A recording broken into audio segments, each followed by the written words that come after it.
I was never more sure that I was in the middle of an identity crisis than during a history lesson in high school. I was about 16 years old, and my history teacher pulled me aside just before class.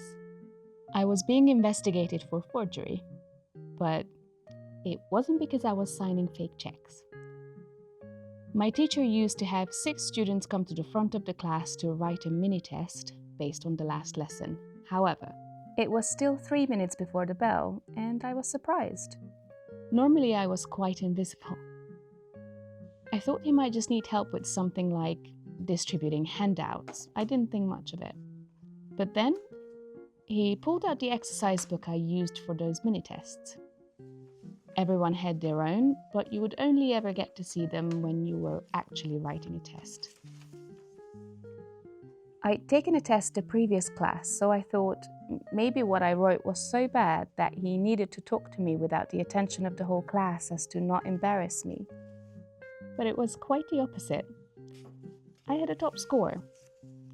My teacher showed me the notebook and said, "You didn't write this test, did you?" I just looked confused, so he continued. "You asked someone else to come up to the front and take the test in your place."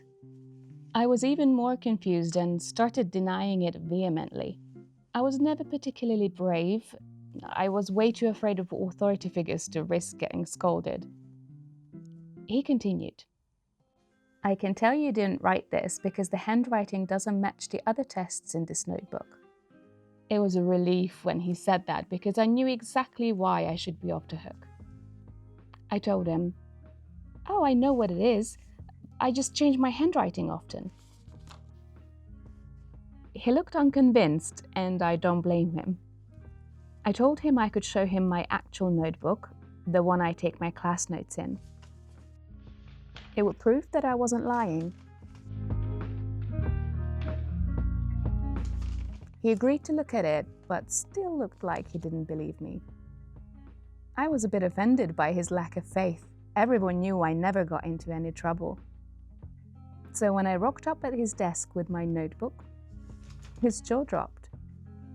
He saw that I basically had a different style of handwriting almost every class, sometimes even on a single page. He dropped the issue immediately and signaled with a smile that I could sit down. He couldn't prove I was a threat to society. He just couldn't handle that I contained multitudes.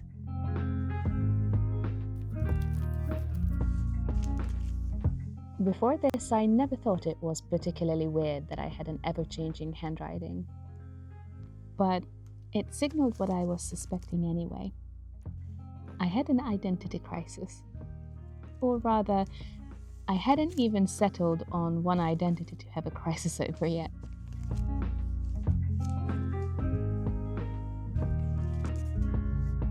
Looking back at some old notebooks, you can clearly see the shifts. Romantic cursive, big round letters, or minuscule print. Occasionally, or more than occasionally, when my hand can't keep up with my brain, some monstrous script comes out. In high school, I wasn't really experimental with my stationery. I didn't have the budget, so all of these are in a blue ballpoint pen. But now, the contrast is a bit more stark.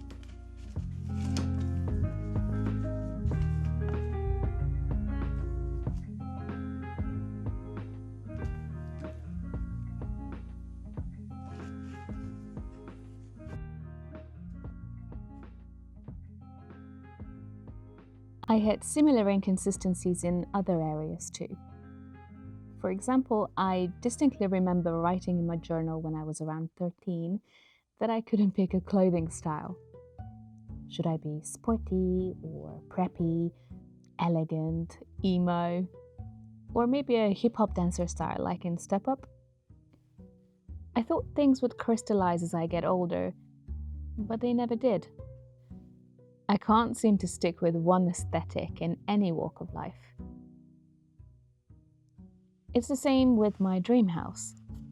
How does one decide just one interior vision? I once thought I'd give every room a different style. one medieval with tapestries, another minimalist and futuristic.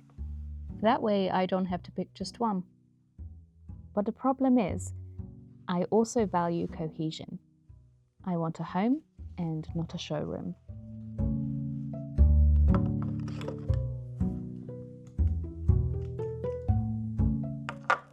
So I'm going with something warm and something I have a deep connection to. I picked farmhouse / cottagecore / mid-century modern with a tiny sprinkle of the 90s. I feel like these can be married together more seamlessly than an ornate 4-poster bed and a lava lamp.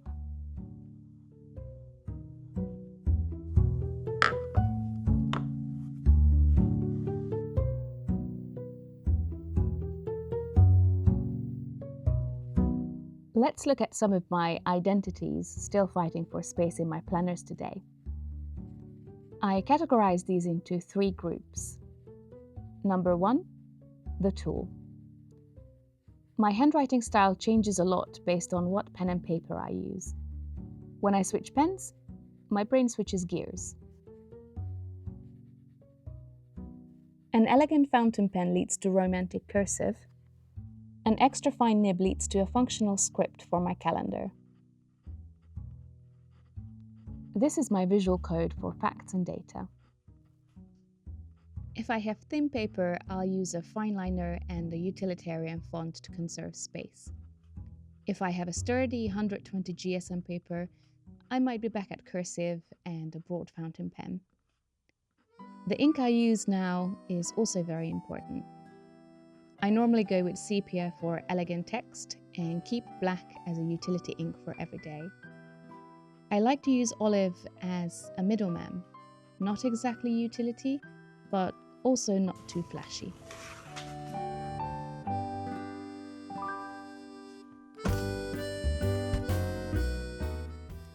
Number 2, spatial constraint. I use a more modern script for tight spaces like my Pocket Filofax's calendar section. But if I have access to more real estate, I go swoopy and messy. Use your free will and your spatial awareness here. Rules are meant to be broken.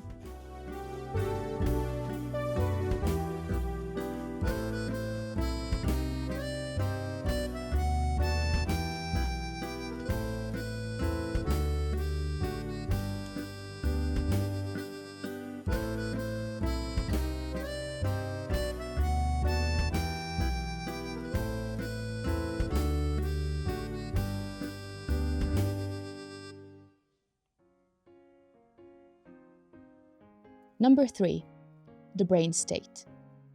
This one is the most important, and it's not even necessarily a third category, but more like an overarching one.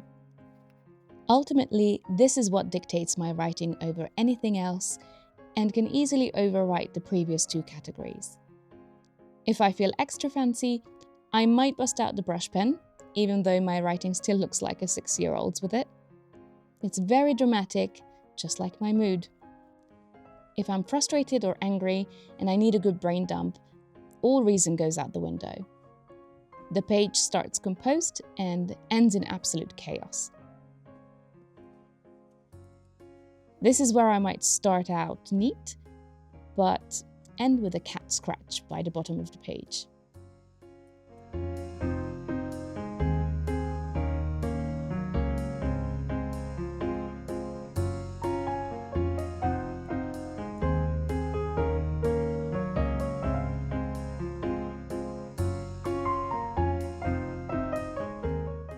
I can assign each of my handwriting styles a domain.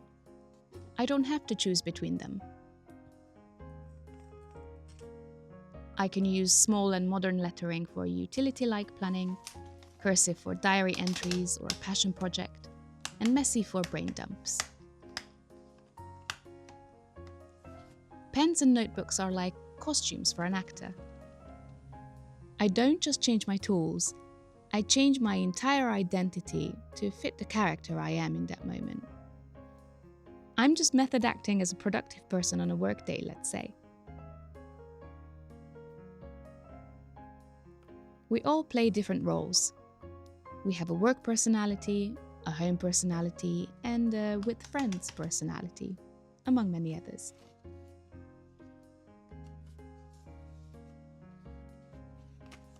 Most people keep these transitions invisible, but my costume changes are caught clearly on paper. My handwriting is just a physical manifestation of me changing gears.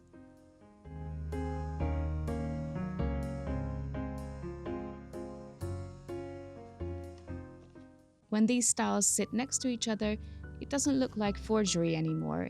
It looks like a map of a creative mind.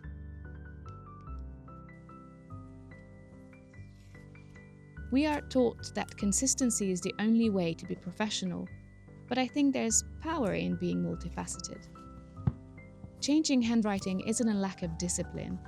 It's a reflection of different moods, brain states, and executive function. So stop trying to force yourself into one style if it doesn't come naturally. You aren't just one person.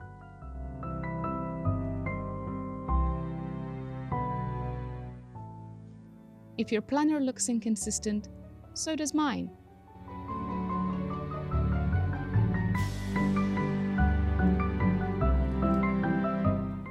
You aren't faking it. You're just using your motor memory to navigate different parts of yourself. That identity crisis is actually your greatest creative strength. It means you have more than one way to see the world.